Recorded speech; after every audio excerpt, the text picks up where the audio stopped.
जय हिंद दोस्तों। आज हम इस क्लास के अंदर पशु परिचय की जो भर्ती आई है उसमें पशुपालन से संबंधित ये तीसरी क्लास प्रारंभ करने जा रहे हैं। इससे पहले दो क्लासों के MCQ की क्लास हम लेके आ चुके हैं जो यूट्यूब पर पहले से ही डाल दी गई है। आज स्टार्ट करते हैं पहले क्वेश्चन से। देखिए दोस्तों, पहला क्वेश्चन आपके सामने ये रहा कि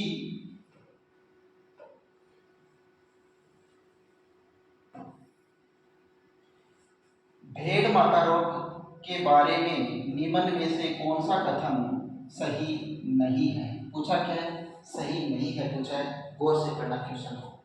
पहला ऑप्शन ए में दे रखा है कि यह भेड़ों का एक घातक संक्रामक जीवाणु जनित क्या है? जीवाणु जनित रोग है। ये बात बिल्कुल क्या है? सही है। दूसरा ऑप्शन बी, यह रोग पॉक्स विषाणु समूह के द्वारा उत्पन्न होता है। ये भी बात बिल्कुल सही है। तीसरा दे रखा है कि इस रोग में तिरव स्थल तथा भेड़ों की त्वचा, ग्रैसनी, श्वास नली की श्लेष्मा पर चेचक, फफोले पाए जाते हैं। ये बात भी बिल्कुल सही है। चौथा ऑप्शन डी दे रखा है कि यह रोग अधिक प्रोटीन युक्त खुराक लेने अथवा ताजा कटे हुए खेतों में चराने से यह बीमारी अधिक होती है। ये बात बिल्कुल सही नहीं है। ये बात बिल्कुल गलत है दोस्तों। कैसे कि प्रोटीन युक्त खुराक, प्रोटीन युक्त खुराक लेने से क्या कोई विषाणु समूह है वो उत्पन्न होता है? कोई रोग उत्पन्न हो सकता है प्रोटीन युक्त खाद्य लेने से, खुराक लेने से? दूसरा दे रखा है कि ताजा कटे हुए खेतों से, खेतों में चराने से, ताजा कटे हुए खेत होते हैं उसमें चराने से क्या कोई बीमारी की बढ़ोतरी होती है? नहीं, बिल्कुल नहीं। तो ये ऑप्शन है वो बिल्कुल गलत है। ठीक है, इसका राइट आंसर क्या है? वो ऑप्शन डी है और इसका क्या है? राइट आंसर है। अब बात करते हैं अगले क्वेश्चन की। Question number 2।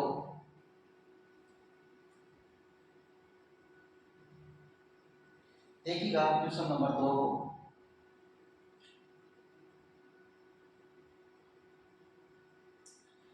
कि कौन से पशु रोग के कारण मुंह से चिपचिपाहट की ध्वनि उत्पन्न होती है? कौन से पशु रोग के कारण मुंह से चिपचिपाहट की ध्वनि उत्पन्न होती है? ऑप्शन ए में है जहरबाद रोग, ऑप्शन बी में है खुरपक्का मुंह पक्का रोग, ऑप्शन सी में है फड़किया रोग, ऑप्शन डी में है एंथ्रेक्स रोग। बताइएगा राइट आंसर क्या होगा? दोस्तों इसका राइट आंसर ऑप्शन बी है खुरपक्का और मुंह पक्का रोग। अब हम बात करते हैं खुरपक्का और मुंह पक्का रोग होता है। बात करते हैं पहले खुरपक्का की। खुरपक्का क्या होता है? दोस्तों जानवर जो होते हैं उनके जो पैरों के जो नाखून होते हैं उनके बीच में छोटी छोटी क्या हो जाती है? घुंगड़ी, या उसे फफोले बोलते हैं, हमारी राजस्थानी भाषा में इसे घुंगड़ी बोलते हैं, वो हो जाती है जिससे चलते वक्त उनको दिक्कत होती है, तो उसे बोलते हैं खुरपक्का रोग। अब बात करते हैं मुंह पक्का रोग की। तो मुंह पक्का रोग क्या होता है? मुंह पक्का रोग वो ये होता है कि जो अपना मुंह होता है जानवरों का उसमें क्या हो जाते हैं? फफोले हो जाते हैं, छाले पड़ जाते हैं, जिससे उन्हें आहार लेने में दिक्कत होती है। ठीक है, तो उसी ही क्या बोलते हैं? मुंह पक्का रोग बोलते हैं। अब डिटेल से बात करते हैं जहरबाद रोग के बारे में भी। दोस्तों जहरबाद जो रोग है, जहरबाद रोग मिट्टी के द्वारा इसमें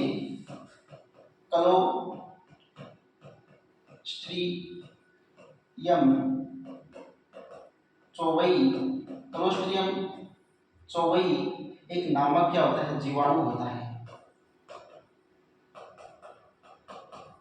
क्लोस्ट्रिडियम चौवई नामक जीवाणु के द्वारा ये फैलता है। जब दूषित चारागाह में पशु आहार लेता है उस वक्त ये रोग पशुओं में, स्वस्थ पशुओं में भी फैल जाता है। दूसरा रोग हम पढ़ते हैं, दूसरा पढ़ लिया खुरपका मुहपका। तीसरा रोग है फड़किया रोग। ये फड़किया रोग क्या होता है दोस्तों? फड़किया रोग होता है दोस्तों कि फड़किया रोग के अंदर 3 या 4 माह में इसको क्या लगाया जाता है, एक इस रोग का टीका लगाया जाता है। ठीक है, फड़किया रोग का 3 या 4 माह में क्या लगाया जाता है, एक टीका लगाया जाता है। और ये ज्यादातर किस में होता है, भेड़ और बकरियों में होता है। फड़किया रोग किस में होता है, भेड़ और बकरियों में अधिकतर होता है। इसमें प्रथम जो टीका लगाया जाता है वो 3 और 4 माह में प्रथम टीका लगाया जाता है। और 3 और 4 माह के बाद 21 दिन बाद एक बूस्टर डोज दी जाती है। बूस्टर डोज दी जाती है। क्या दी जाती है, एक बूस्टर डोज दी जाती है। और उस बूस्टर डोज का नाम क्या है,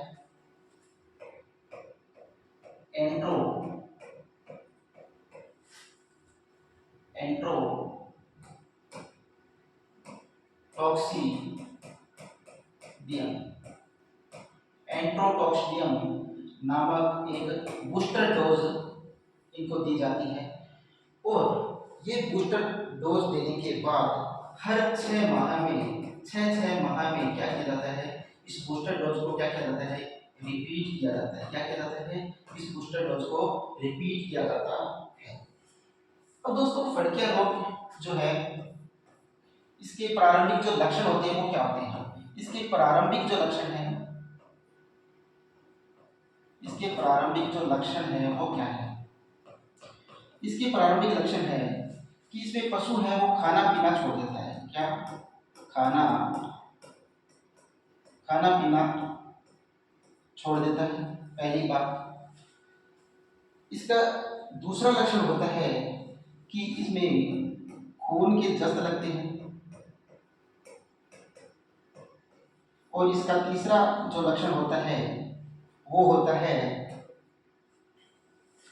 तीसरा लक्षण क्या होता है इसका? इसका तीसरा लक्षण होता है कि इन्हें चक्कर आने लगते हैं। क्या? इन्हें चक्कर आने लगते हैं। तो ये क्या होता है दोस्तों, फड़किया रोग होता है। अब बात करते हैं एंथ्रेक्स रोग की, कि एंथ्रेक्स रोग क्या होता है।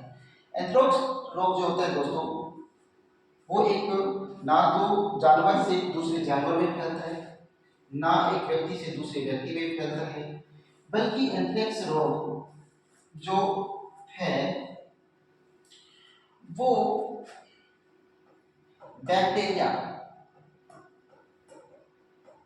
एक बैक्टीरिया जो है वो ऑक्सीजन के संपर्क में आता है। किसके संपर्क में? ऑक्सीजन के। जब बैक्टीरिया ऑक्सीजन के संपर्क में आती है तो इस संपर्क में आने से बीजाणु उत्पन्न होता है। क्या होता है? बीजाणु उत्पन्न होता है।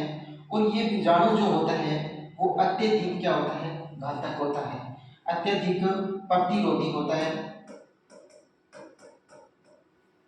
अत्यधिक क्या होता है, प्रतिरोधी होता है। जो मिट्टी या संक्रमित मिट्टी या संक्रमित जानवर के खून या बालों पर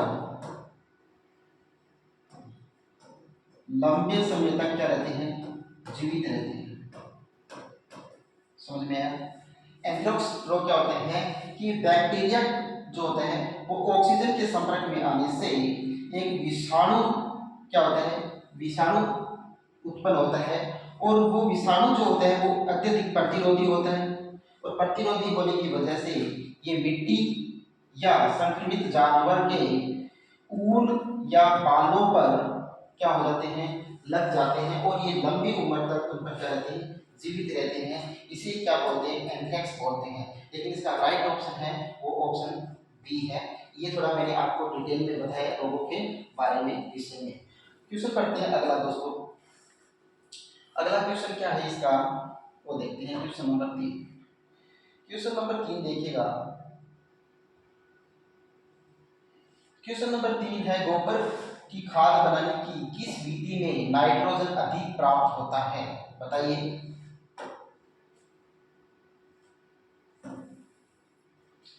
ए में दे रखा है ढेर विधि, बी में दे रखा है ट्रेंच या नाली विधि, सी में दे रखा है संशोधित गड्ढा विधि और डी में दे रखा है एडगो विधि। बताइए राइट ऑप्शन क्या होगा इसका।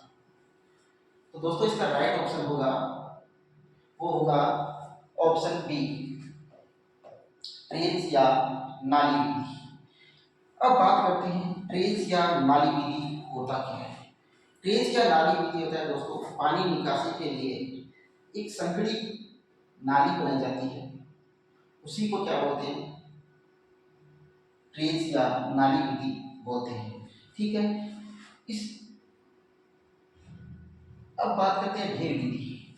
ढेर विधि क्या होती है दोस्तों। ढेर विधि जो प्रयोग की जाती है वो कंपोस्ट खाद बनाने के लिए काम में ली जाती है।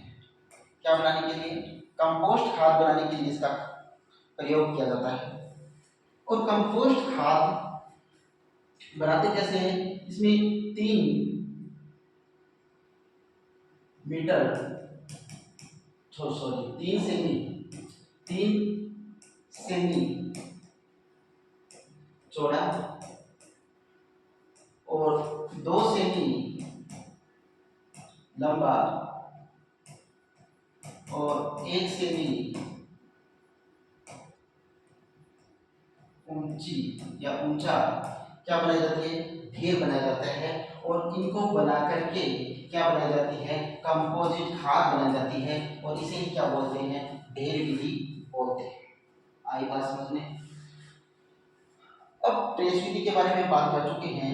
तीसरी है संशोधित गड्ढा विधि। संशोधित गड्ढा विधि क्या होती है दोस्तों, गन्ने के खेत की जुताई करने की आवश्यकता नहीं होती है जब हम संशोधित गड्ढा विधि का प्रयोग करते हैं। कैसे नहीं होती है कि संशोधित जो गड्ढा विधि है इसमें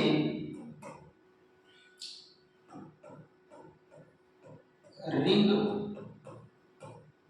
पिट डिगर एक मशीन आती है नामक एक मशीन होती है। इस मशीन के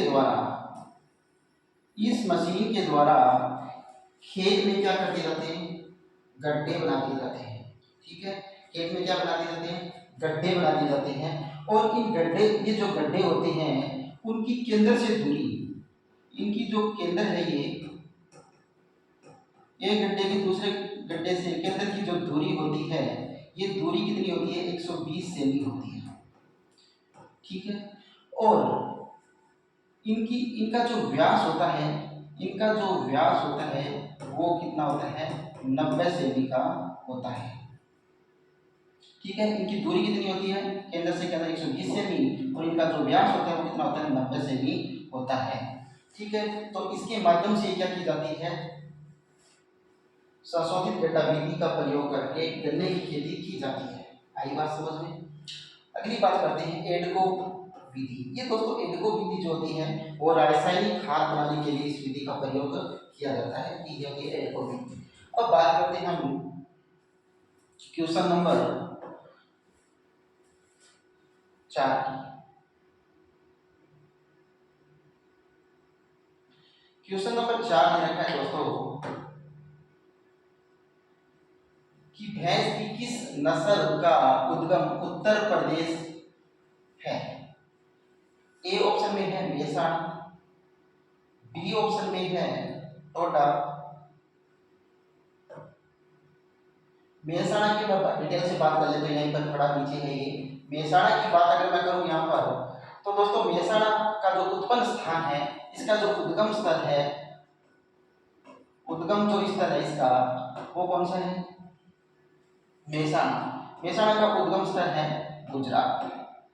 गुजरात का एक शहर है मेहसाणा और इसी गुजरात के शहर के नाम पर इसका नाम क्या रखा गया है, शहर के नाम पर ही इसका नाम मेहसाणा रखा गया है। अब हम बात करते हैं आगे। अब बी ऑप्शन में दे रखा है टोडा। टोडा जो है, टोडा है इसका उद्गम जो स्थल है वो कौन सा है? टोडा का जो उद्गम स्थल है वो कौन सा है, ये हमें देखना है यहाँ पे।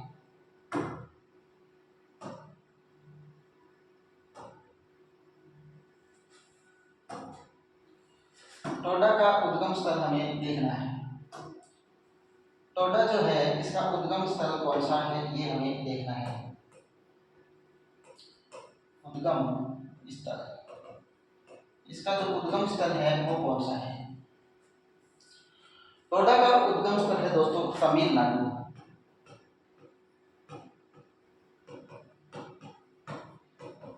तमिलनाडु में टोडा का उद्गम होता है, उसका गुजरात में होता है मेहसाणा का। अब बचा मेडा। मेडा का उद्गम स्थल भी क्या है? गुजरात का। क्या है? गुजरात है। अब बचा है तराई। तो ऑप्शन, राइट ऑप्शन क्या होगा? ऑप्शन डी क्या है? राइट ऑप्शन है। जो इसका उद्गम है वो कहाँ होता है? यूपी के अंदर होता है, उत्तर प्रदेश के अंदर होता है। ठीक है। Question number 5। Question number 5, question number 5 है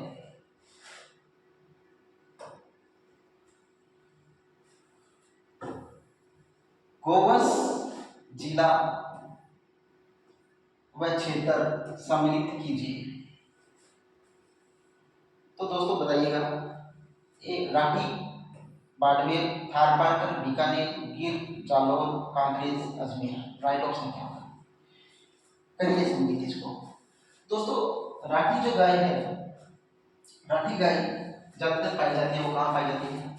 बीकानेर में। थारपारकर कहाँ पाई जाती है? बाड़मेर में। गिर कहाँ पाई जाती है?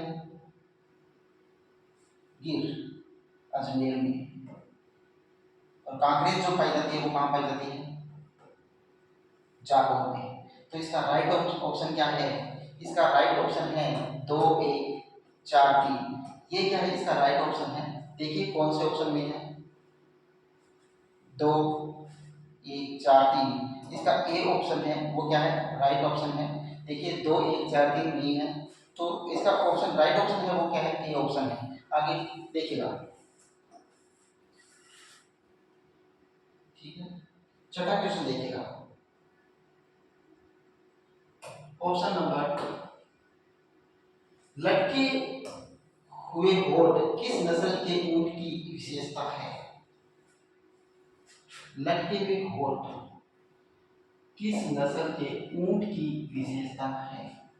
ए में दे रखा है खराई, बी में मेवाड़ी, सी में जैसलमेर और डी में बीकानेर। बताइएगा राइट ऑप्शन है। तो सर इसका राइट ऑप्शन जो है वो है ऑप्शन बी, मेवाड़ी नस्ल। अगला क्वेश्चन देखिएगा। Question number 7।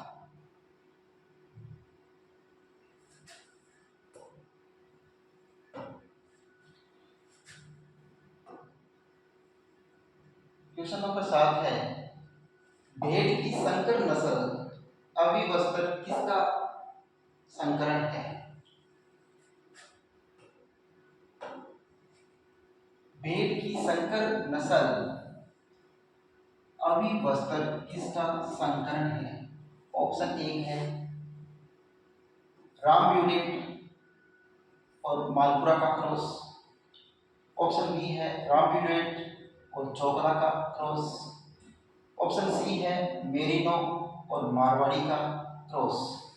और ऑप्शन डी है, ऑप्शन डी है मेरिनो, मेरिनो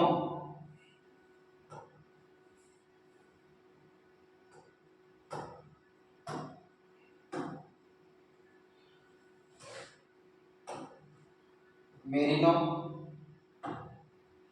मेरिनो और काराकुल का संकरण। बताइएगा राइट आंसर क्या है? ऊपर चलते। तो दोस्तों राइट आंसर क्या होगा इसका? ऑप्शन बी इसका राइट ऑप्शन होगा। रामबुलेट,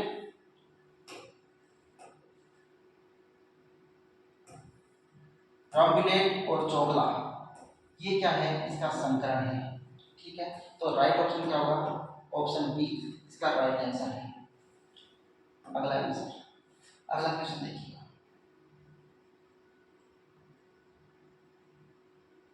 निम्न में से सुमेलित नहीं है। क्या नहीं है? सुमेलित नहीं है। देखिएगा, सुमेलित नहीं है। कौन सा सुमेलित नहीं है? नहीं देखा मैंने। रोग का नाम और टीकाकरण का माह दे रखा है। मुहै पक्का और कुए पक्का जो रोग है उसका टीकाकरण किया जाता है मई और नवंबर माह में किया जाता है। ये बिल्कुल सही बात है। लंगड़ा बुखार का जो टीकाकरण किया जाता है वो वर्षा ऋतु से पहले किया जाता है। ये भी बिल्कुल सही बात है। माता रोग का जो टीकाकरण किया जाता है वो अक्टूबर माह में किया जाता है। ये भी बिल्कुल सही बात है। ऑप्शन डी ब्रूसेलोसिस का टीका है वो मार्च माह में लगाया जाता है। ये बिल्कुल गलत है। तो इसका राइट ऑप्शन क्या है? ब्रूसेलोसिस, ये है इसका गलत ऑप्शन यानी राइट आंसर है। अगला क्वेश्चन देखिए, आंसर नंबर 9। प्रसार शिक्षा का अंतिम पायदान है। प्रसार शिक्षा जो है उसका अंतिम पायदान क्या है? ऑप्शन ए में दे रखा है ध्यान आकर्षण, बी में दे रखा है रुचि, सी में दे रखा है संतुष्टि और डी में दे रखा है इच्छा। क्या होगा राइट आंसर इसका? दोस्तों इसका राइट आंसर सीधा सा है संतुष्टि। इसका राइट आंसर क्या होगा? संतुष्टि होगा, ऑप्शन सी। क्वेश्चन नंबर 10 की तरफ बढ़ते हैं। बताइएगा, निम्न में से शीर्ष 5 दूध उत्पादक राज्य कौन से हैं? ये बताइएगा। ऑप्शन ए में दे रखा है राजस्थान, उत्तर प्रदेश, गुजरात, महाराष्ट्र और आंध्र प्रदेश। बी में दे रखा है राजस्थान, गुजरात, हरियाणा, उत्तर प्रदेश और बिहार। ऑप्शन सी गुजरात, आंध्र प्रदेश, उत्तर प्रदेश, राजस्थान और बिहार। ऑप्शन डी में दे रखा है राजस्थान, उत्तर प्रदेश, मध्य प्रदेश, गुजरात और आंध्र प्रदेश। बताइए राइट ऑप्शन। राजस्थान जिसमें नहीं है वो देखिएगा पहले तो, इसमें भी राजस्थान है, उत्तर प्रदेश भी है। देखिए उत्तर प्रदेश राजस्थान कॉमन है, गुजरात इसमें भी कॉमन है, उत्तर प्रदेश इसमें भी कॉमन है, इसमें बिहार इसमें नहीं है। ठीक है, तो बिहार तो नहीं है, हरियाणा है, तो ये हरियाणा यहाँ पर नहीं है, तो ये हरियाणा है, इसलिए हरियाणा तो है नहीं। और इधर दे रखा है महाराष्ट्र, तो इसमें क्या है? महाराष्ट्र भी नहीं है, इसमें महाराष्ट्र ऑप्शन दे रखा है, ये गलत है। ठीक है, और तीसरे में देखिए गुजरात दे रखा है, ठीक है, आंध्र प्रदेश ठीक है, उत्तर प्रदेश ठीक है, राजस्थान ठीक है, इसमें बिहार दे रखा है, ये यहाँ पर गलत है। तो राइट ऑप्शन क्या है? ऑप्शन डी राजस्थान, उत्तर प्रदेश, मध्य प्रदेश, गुजरात और आंध्र प्रदेश। तो देखिएगा 3 प्रदेश आते हैं इसमें, तीनों प्रदेशों का ध्यान रखिएगा और राजस्थान और गुजरात ध्यान रखिएगा। तो राइट ऑप्शन क्या है? डी। अगला क्वेश्चन नंबर 11।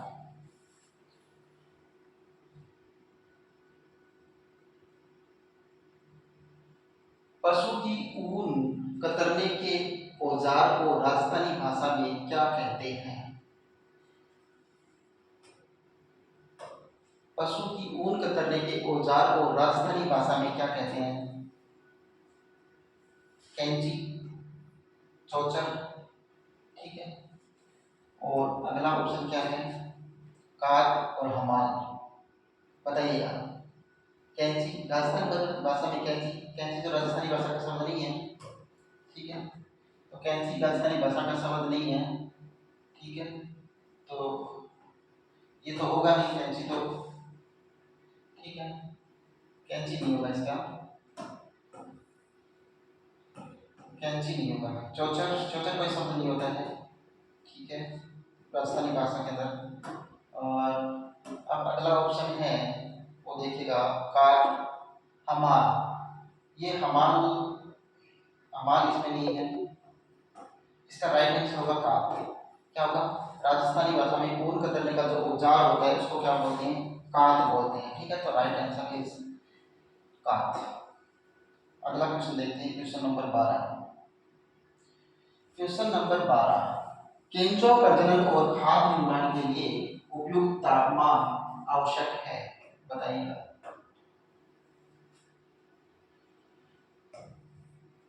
ऑप्शन ए में दे रखा है 5 डिग्री से 10 डिग्री सेल्सियस, 5 डिग्री से 10 डिग्री सेल्सियस। ऑप्शन बी दे रखा है 10 डिग्री से 15 degree Celsius. Option C 25 degree से 30 degree Celsius. Option D 40 degree से 45 डिग्री सेल्सियस। बताइए राइट ऑप्शन क्या होगा इसका? इसका राइट ऑप्शन है ऑप्शन सी। ऑप्शन सी इसका राइट आंसर है। 25 डिग्री से 25 डिग्री सेल्सियस से 30 डिग्री सेल्सियस इसका राइट आंसर होगा। ठीक है, क्वेश्चन नंबर 13 देखिएगा।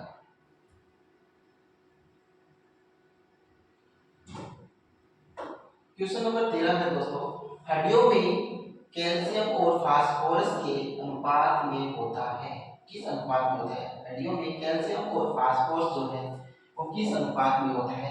ऑप्शन ए 1:2 में, बी में है 2:1 में, सी में है 2:3 में और डी में है 3:4 में। बताइए राइट आंसर क्या होगा इसका? तो इसका राइट आंसर होगा ऑप्शन बी। इसका राइट आंसर है ऑप्शन बी 2:1।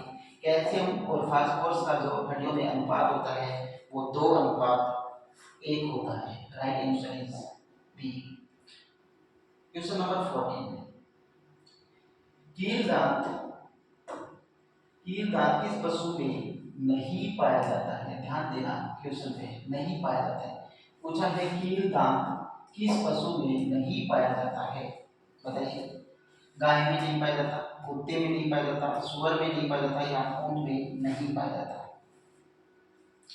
दोस्तों कील दांत जो होते हैं वो ऊंट में भी पाया जाता है, सुअर में भी पाया जाता है, कुत्ते में भी पाया जाता है, नहीं किसमें पाया जाता? गाय में नहीं पाया जाता। तो राइट ऑप्शन इज ए, गाय। ठीक है, अगला क्वेश्चन, क्वेश्चन नंबर 15, प्लास्टिक की खोज प्रसिद्ध जर्मन रसायनज्ञ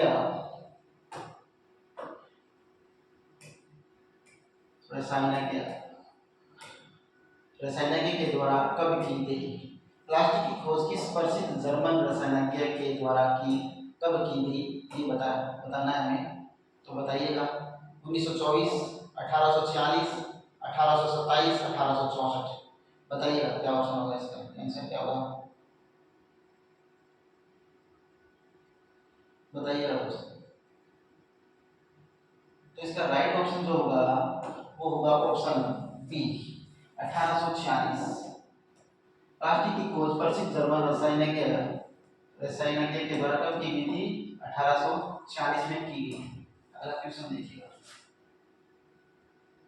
क्वेश्चन नंबर 16, पशुधन बीमा योजना किसके सहयोग से संचालित की जाती है?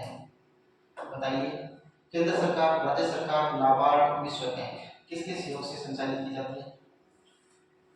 पशुधन बीमा योजना किसके सहयोग से संचालित की जा रही है? ऑप्शन ए में केंद्र सरकार, बी में राज्य सरकार, डी में नाबार्ड और विश्व बैंक। बताइए राइट ऑप्शन।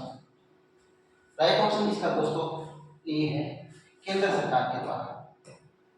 ये जो योजना है पशुधन बीमा योजना, ये किसके द्वारा चलाई जा रही है? केंद्र सरकार के द्वारा चलाई जा रही है।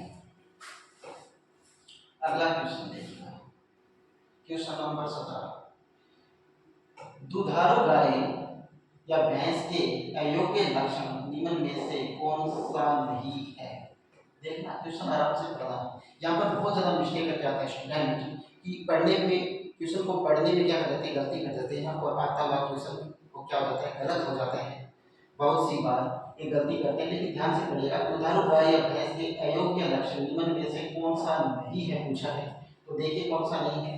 तो तेज जैसा मुंह है, महंगापन, गर्मी में न आना, शरीर का उत्तम रक्त प्रवाह, ये ऑप्शन गलत है इसमें, तो राइट ऑप्शन इज डी।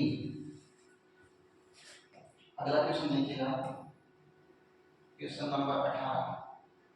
देखिएगा 18 नंबर क्वेश्चन, निम्न में से सुमेलित नहीं है। जानबूझकर नहीं वाले क्वेश्चन दिए गए हैं ताकि क्वेश्चन पढ़ते वक्त आप ज़्यादा ध्यान दे पा सके, तो इसीलिए मैंने ये क्वेश्चन जो उठाए हैं वो ज़्यादातर नहीं वाले उठाए हैं कि निम्न में से सुमेलित नहीं है। मेला और स्थान यहाँ पर दे रखा है, श्री रामदेव पशु मेला कहाँ लगता है? नागौर में लगता है, बिल्कुल सही बात है, रामदेव पशु मेला नागौर में लगता है। बी में दे रखा है श्री गोमती सागर पशु मेला झालावाड़ में लगता है, बिल्कुल सही बात है, झालावाड़ में लगता है। श्री कार्तिक पशु मेला अजमेर में लगता है, बिल्कुल सही बात है। वीर तेजस्वी पशु मेला हनुमानगढ़ में लगता है, बिल्कुल गलत बात है। वीर तेजस्वी पशु मेला पर्वतसर नागौर में लगता है। कहाँ लगता है? पर्वतसर नागौर में लगता है, और लगता भी कब है? भाद्रपद शुक्ल पक्ष की 11 को लगता है। भाद्रपद के शुक्ल पक्ष में ये लगता है। कहाँ पर? पर्वतसर नागौर में लगता है, ध्यान देना, ठीक है। तो right answer is option D. देखिएगा अगला क्वेश्चन, क्वेश्चन नंबर 19। पशु गणना 2019 के अनुसार राजस्थान की कुल पशुधन जनसंख्या है। पशु गणना 2019, देखिएगा पशु गणना 2019 पूछा है के अनुसार राजस्थान की कुल पशुधन जनसंख्या है, ये पूछा इसमें। तो देखिएगा ए में दे रखा है 468.01 लाख। ऑप्शन बी में दे रखा है 568.01 लाख, 568.01 लाख। ऑप्शन सी में दे रखा है 668.01 लाख, और ऑप्शन डी में दे रखा है 768.1 लाख। तो राइट ऑप्शन इज हियर, क्या होगा यहाँ पर? तो ऑप्शन बी जो है इसका राइट आंसर है 568.01 लाख क्या है? जनसंख्या है, ठीक है। अब अगला क्वेश्चन, आज की क्लास का लास्ट क्वेश्चन है। भारत में बकरी की बड़ी व मोजेस्टिक नस्ल है। भारत में बकरी की बड़ी एवं मोजेस्टिक नस्ल है। ए में सिरोही, बी में जमुनापुरी, सी में बर्बरी, और डी में बीटल। ये नस्ल तो चारों क्या है? बकरी की नस्ल है। ये चारों की किसकी नस्ल है? बकरी की नस्ल है, ये बात तो क्लियर है। लेकिन ये पूछा है कि बड़ी और मोजेस्टिक नस्ल कौन सी है, वो इसमें पूछा है। तो बड़ी और मोजेस्टिक जो नस्ल है वो जमुनापारी है। कौन सी है? जमुनापारी इसकी मोजेस्टिक और बड़ी नस्ल है। तो क्वेश्चन 20 क्वेश्चन आज की क्लास में थे दोस्तों। आशा करता हूँ आपको अच्छे लगे होंगे और आपको समझ में भी आए होंगे। और मैं आपसे इस क्लास को शेयर, लाइक और कमेंट करने के लिए कहूँगा, ज़्यादा से ज़्यादा शेयर करने के लिए कहूँगा। और अपना जो टेलीग्राम चैनल है अलीसा सक्सेस पॉइंट, और यूट्यूब चैनल है अलीसा सक्सेस पॉइंट के नाम से, और अपना एक टेस्ट सीरीज ऐप भी है अलीसा सक्सेस पॉइंट, ज्वाइन कीजिएगा और आनंद लीजिएगा इसी प्रकार की क्लासों का, इसी प्रकार के MCQ क्वेश्चनों का। जय हिंद, जय भारत।